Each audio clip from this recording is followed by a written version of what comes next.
And what he was referring to was something that's called the Maharishi effect, which was so named after him. And this will explain to you what the Maharishi effect is. It's an increased coherence and peace throughout society, which was reported in research back in 1976, which found that when 1% of the community practiced the Transcendental Meditation Program, that the crime rate dropped by an average of 16%. This phenomenon was called Maharishi effect in honor of him, because he predicted it back in 1960. But it also includes another form of meditation that they call the TMCD program, and another term for that is yogic flying meditation. So it's a level above the Transcendental Meditation, and they say that even the square root of 1% of the community can create a sufficient change in society trends. They're basing this information on some studies that were done, actually quite a number of studies that were done.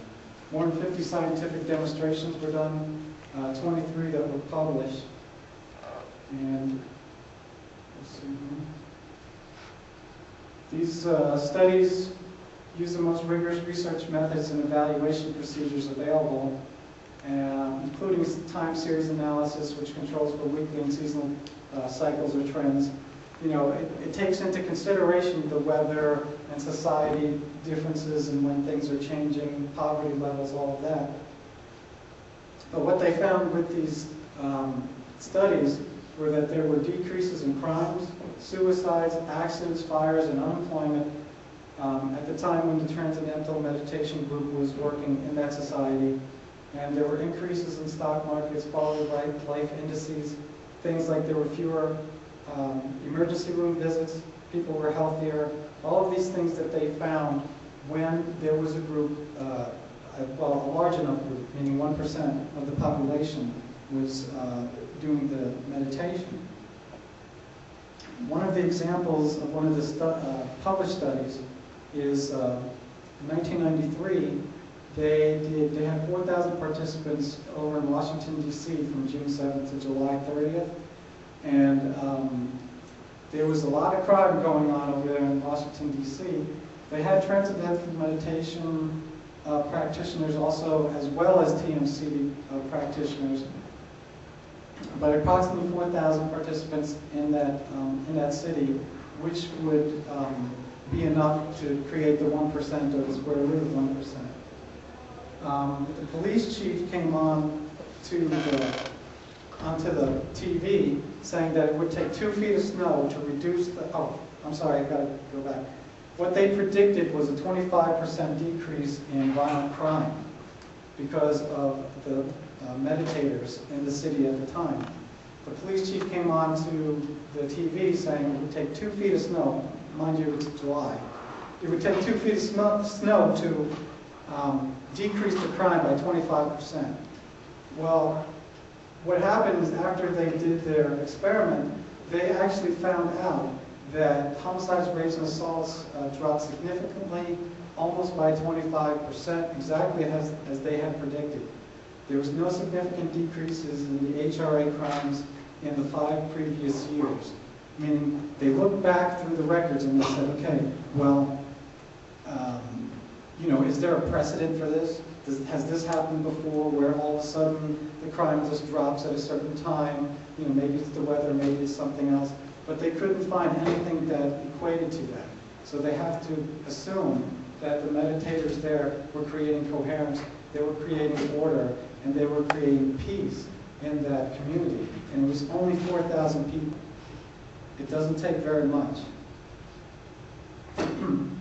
I'm going to move on now to this guy, Cleve Baxter, who's also going to show a connection between consciousness and our effects on our environment. Cleve Baxter is somebody who used to work with the polygraph machine, which is known as the lie detector. And he used to work for the police department, worked with it for many years, was an expert with it. And for whatever reason, back in 1966, he said to himself, I wonder what would happen if I hooked it up to a plant. So that's what he did.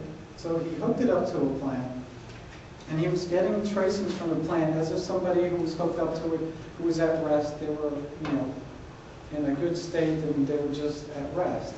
And that's what he was getting from the plant, the same types of tracings.